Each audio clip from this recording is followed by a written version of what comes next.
George Reeves, as Superman, could change the course of mighty rivers and bend steel with his bare hands. But fame, which lifted him high, also brought him down, often being too much to handle. Did his fame overwhelm him, or was it the jealousy and greed of others that led to his tragic end? Today, we explore the life and death of George Reeves, the original Superman. George K. Brewer, later known as George Reeves, was born on January 5, 1914, in Woolstock, Iowa. His parents separated shortly after his birth. George was sent to live with relatives in Kentucky before moving to Illinois with his mother. Later, his mother moved to California with her sister. His father remarried, but George never saw him again.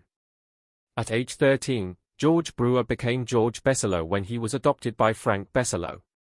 The Besselo marriage ended in turmoil, with George's mother falsely claiming that Frank had died by suicide. However, George later discovered that Frank was alive, which deeply affected him. While studying acting, George met and married Eleanora Needles, the great-great-granddaughter of John Robinson, a famous circus magnate. Their marriage ended in divorce, but it was an important chapter in George's life. He began his film career with a minor role in Gone with the Wind and dyed his hair red for the part. Despite the role's small size, it was a notable start to his career.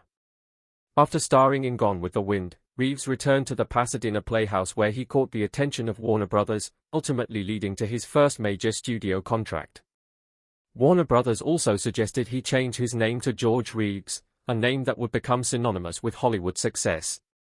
During the production of Gone with the Wind, Reeves completed several other films under his Warner contract, making it his fifth film release.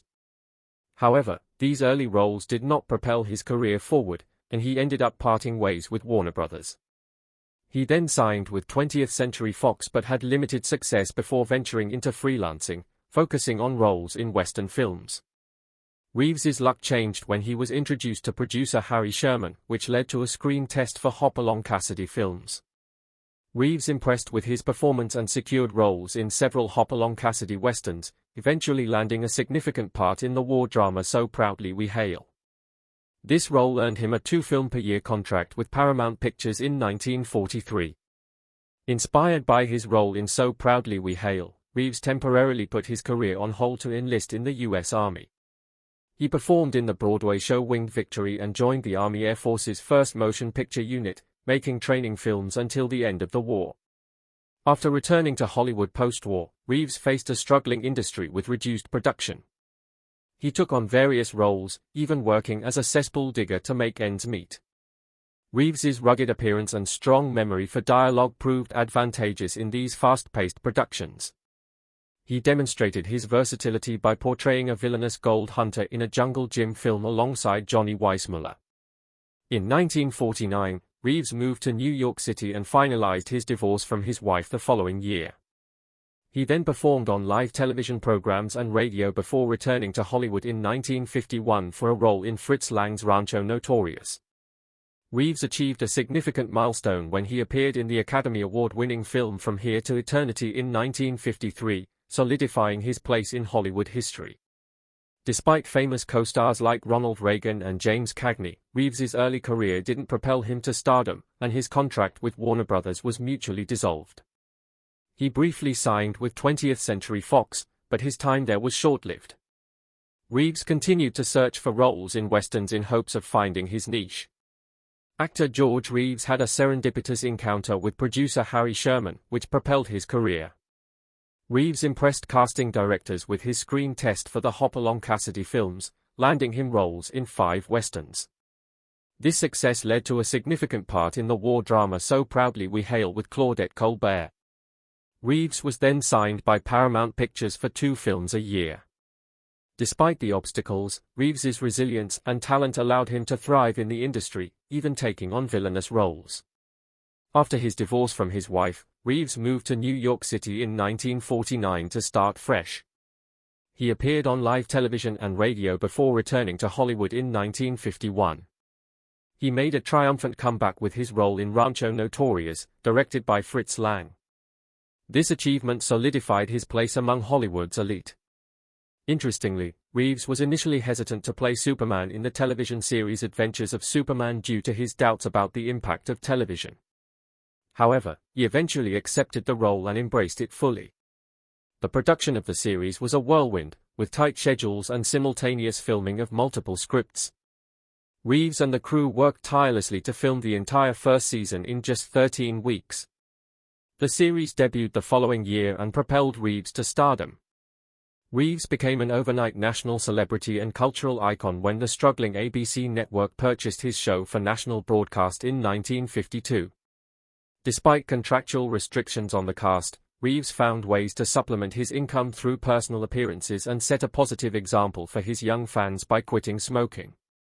Behind the scenes, Reeves had a forbidden romance with Toni Mannix, the wife of a powerful general manager. These hidden complexities added intrigue to Reeves's captivating story. In the documentary Look Up in the Sky, The Amazing Story of Superman, Jack Larson shared an interesting exchange with Reeves, who confessed that he never expected to become Superman but attributed it to the death of director Mark Sandrich. Reeves also expressed his surprise at gaining adult fans. Even with the success of the show, the behind-the-scenes tales proved to be just as fascinating as the heroic adventures on screen. Despite his newfound fame as the Man of Steel, Reeves struggled to break free from the superhero's shadow. Between seasons, he took on sporadic acting gigs, including roles in feature films like Forever Female and Fritz Lang's The Blue Gardenia. But as the series captivated audiences nationwide, Reeves found himself trapped in the dual identity of Superman and Clark Kent, making it challenging to land diverse roles. Amidst his on-screen battles with villains, Reeves embarked on a real-life crusade alongside Toni Mannix to raise awareness and funds for myasthenia gravis, serving as national chairman for the Myasthenia Gravis Foundation in 1955. Reeves used his superhero status for a noble cause. Even during the show's second season, Reeves found time to impart valuable lessons to children in a short film for the Treasury Department, Stamp Day for Superman, where he not only thwarted villains but also encouraged youngsters to invest in government-saving stamps, a true hero both on and off the screen. As Superman soared to new heights of popularity, George Reeves found himself facing a dilemma familiar to many actors stuck in the one-dimensional role of a superhero. After 2 seasons of donning the iconic cape, Reeves grew dissatisfied with his salary and yearned for more depth in his career. At 40 years old, he longed to break free from the constraints of Superman and explore new horizons.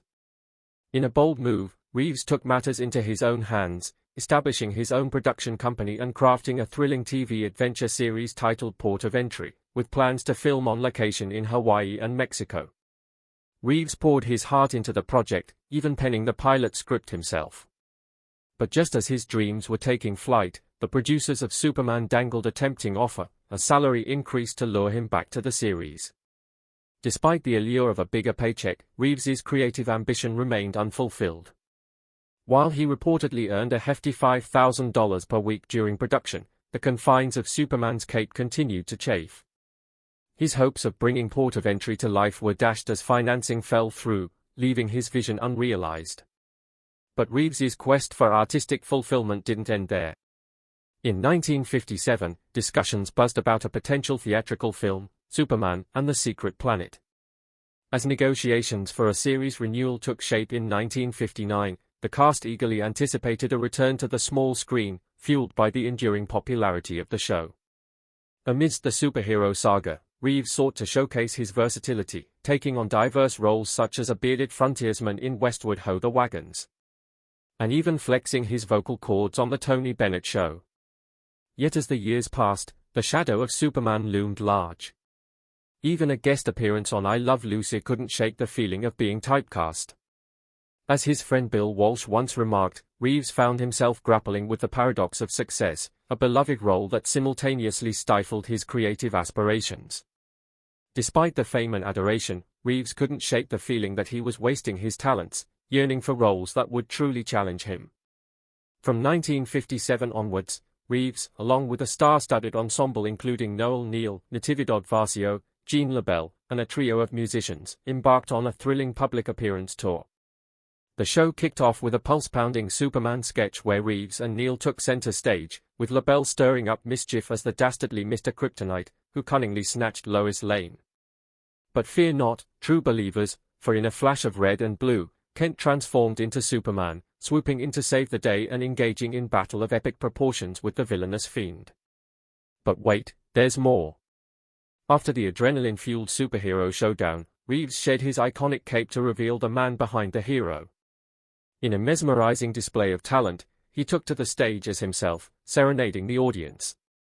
Soul-stirring melodies while skillfully strumming his guitar, with Vicio and Neil joining in for duets, the atmosphere crackled with energy and excitement. However, behind the scenes, Reeves's personal life was anything but a fairy tale. In 1958, his romance with Toni Mannix came to an end, making headlines as he announced his engagement to society playgirl Leonore Lemon. But amidst the glitz and glamour, financial woes loomed large.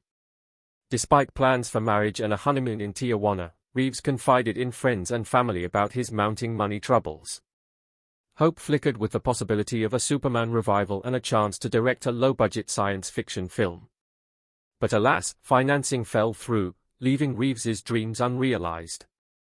Even as another Superman stage show loomed on the horizon, Reeves found himself grappling with the prospect of reprising the role at the age of 45, yearning for new challenges beyond the familiar confines of Metropolis. Yet amidst the turmoil, Reeves remained a beacon of integrity and kindness.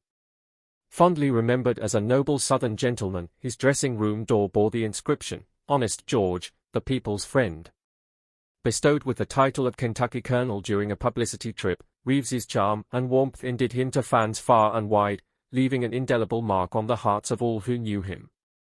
In the early hours of June 16, 1959, tragedy struck the Hollywood Hills as the life of George Reeves, the beloved Superman of the silver screen, came to a sudden and shocking end. The bustling atmosphere of his home at 1579 Benedict Canyon Drive was shattered by the deafening sound of a gunshot echoing through the halls and piercing the stillness of the night.